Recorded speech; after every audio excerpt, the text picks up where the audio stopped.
had a great weekend. Good to have you with us here on the Ed Schultz Internet broadcast, coming to you from the North Country, where it's actually pretty doggone warm. Going to reach 60 on Wednesday, and I'll take it in the 40s this day as we start the week out. Communication Workers of America, Alliance for American Manufacturing, BioGreen Clean, and the iSave team bring you this podcast. Also sponsored by Ring of Fire Radio. Raw Story, you can get my podcast on iTunes. Follow me on Twitter at Ed Show. Interesting survey by the New York Times about the mood of people in this country reflected on Twitter. We'll get to that a little bit later on. A lot of Americans are troubled by the fact that there's tremendous consternation with this dealing with Iran that's taken place. It's something that the president wants and has worked for with other countries. It's just not us here, folks. But 47 Republican senators have signed on to a letter warning the Iranian leadership this day, Monday, that any nuclear deal needs congressional approval in order to last beyond President Obama's term. My interpretation, they're trying to sour the deal. They're trying to make Iran think that President Obama is not legitimate and anything he does isn't going to hold up, and we might as well have a confrontation. I mean, this is a drumbeat to war. That's how I interpret it. For more on this, let's get an expert, Admiral Joe Sestak, running for the United States Senate in Pennsylvania. Joe, good to have you back with us.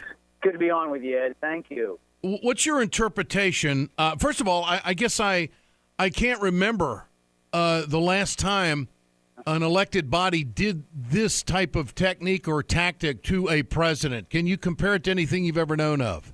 No, I can't. And what I feel is actually some embarrassment and disappointment. They have to remember that the world looks at the President of the United States in such a unique fashion. And to denigrate the number one institution who represents us around the world is absolutely inexcusable. I don't care about politics. What I care about is America.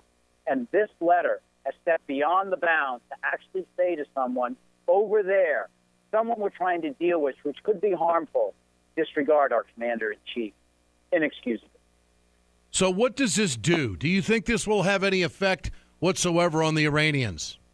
I don't think it will have any whatsoever. Look, I have dealt with the Iranian Navy as well as the Revolutionary Guard at sea.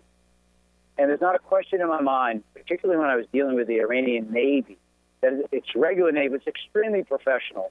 They will see this letter, those Iranians who are actually doing the negotiations. And frankly, I may disagree with a lot of them. There's not a question that they're smart guys.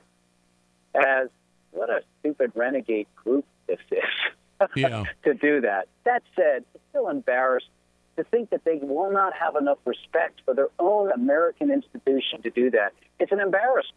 Well, I think it's also an issue of responsibility, and I think it's interesting that the Republican co-sponsor of that bill, Senator Bob Corker of Tennessee, did not sign the most recent letter, the open letter to Iran's leaders. And no Democrats have signed the letter either. Obviously, they want to give the president an opportunity to navigate in the foreign policy arena. But what does that signal that Corker, who's the chairman of Foreign Relations, did not sign this letter?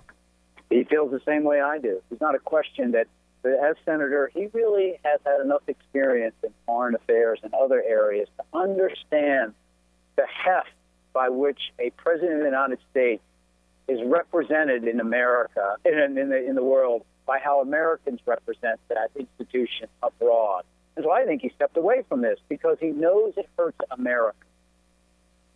One of the tough things that President Obama is dealing with is, of course, being able to navigate on the international front when he has the majority party in Congress working against him. How does that play out in negotiations on foreign affairs as you see it? Well, I think it has been, to put it mildly, less than helpful.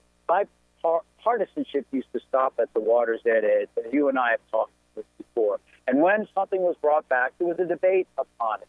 So that went for President Reagan when he dealt on nuclear arms issues with the Soviet Union. It went that way when a Democratic president would deal, as President Clinton did, on nuclear arms with our number one adversary at the time, the Soviet Union.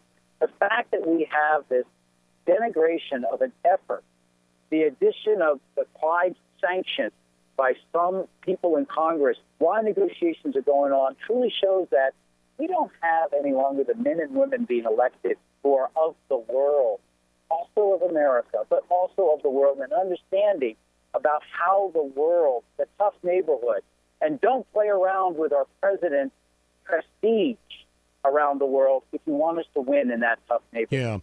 Yeah. And finally, Admiral Joe Sestak with us. He's a former congressman and running for the United States Senate in Pennsylvania. Finally, your thoughts on Benjamin Netanyahu, the Israeli prime minister, speaking early last week to the Congress. Was that, of course, the Obama administration does not feel that this was very helpful at all. Your thoughts on it? No, I don't think it was helpful whatsoever. I wish that Mr. Boehner had not extended the institution. I wish Mr. Netanyahu had not come here. I understand he represents his country, and he has the absolute right to accept an invitation. That said, at the bottom line of all this, Ed, is, number one, interest of anything we do is in the interest of the security of the United States of America, of which Israel is part of that.